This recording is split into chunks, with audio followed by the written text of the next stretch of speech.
mga kaduday, another day, another vlog. Uban mi guys, kay mo adto mig mall, kay mo palit mi para sa school ugma. Kauban na ako mo adto dito sa mall kay ang akong igso nga gwapa, si mama ug si papa. So kamerang upat mo adto dito. Mabantayan ninyo basa ang simento kay gikan pud gaulan dinhi. Ganiha ra unta mi mulakaw nahaponan na lang mi kay naghulat nga mutuang ang ulan. Dayon fast forward na to. Ug naa na mi dinhi sa poblasyon. Ug mopaubos na mi alangan man sad ug mopababaw. Ako anang gipapaspas ka aron dali ra maabot dito sa unahan kay taas ra kayo ang video. Ug dire lami kay magpicture kay nice kayo og view. Paspasan amo mong padagan oy nanagod mi sa sentral. Ug pag-abot sa unahan kay ning liko mi kay para mo subida. Nagtuyok-tuyok ra gyud mi. Ug dinhi ni tuyok na pud mi diri nang laay. Hasta kadaghan sa tawo.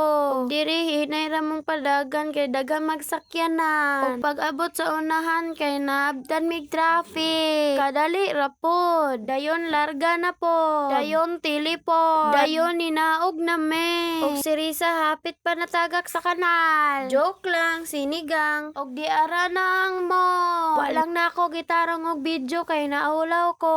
Ikaw daw daghang tao. Dayon in teleport me na nami sa sulod. Dayon itamak na mi aning hagdanan nga modagat. Escalator bitaw. Paghangad na ko sa kamera mura naming motog heaven. Joke lang, sinigang. Og di ara na nami sa babaw. Og nangita na sa gamit nga akong paliton. I mean akong ipapalit di Og di ara gipangita na namo. Naglipot-lipot pa me. Nakadugay na mong lipot-lipot wag yun mikita. Og bantog ra pod wala na di Ahot da.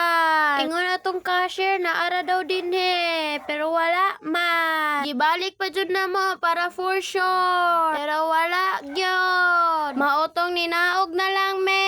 Wa mi sa escalator ni agi kay wani anda. Edi naahat na lang mignaog sa hagdanan. Kasaba ba sa mga iro?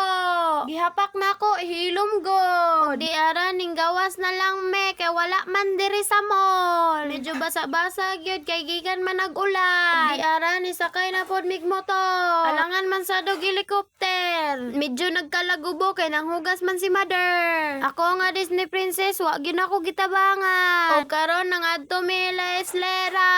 Og karon ni hunong na me. Malamang abot na god. Og dire nanulod na me. Walang na ako gibidyohan kay naulaw ko. Og di ara di ay ang tanan na mo ang gipalit. Ang glue gun, ang stick glue, ang pintel pen, ang stick, ang straw, og ang color paper nato. Si midaghanay ni siya. Kay tanan color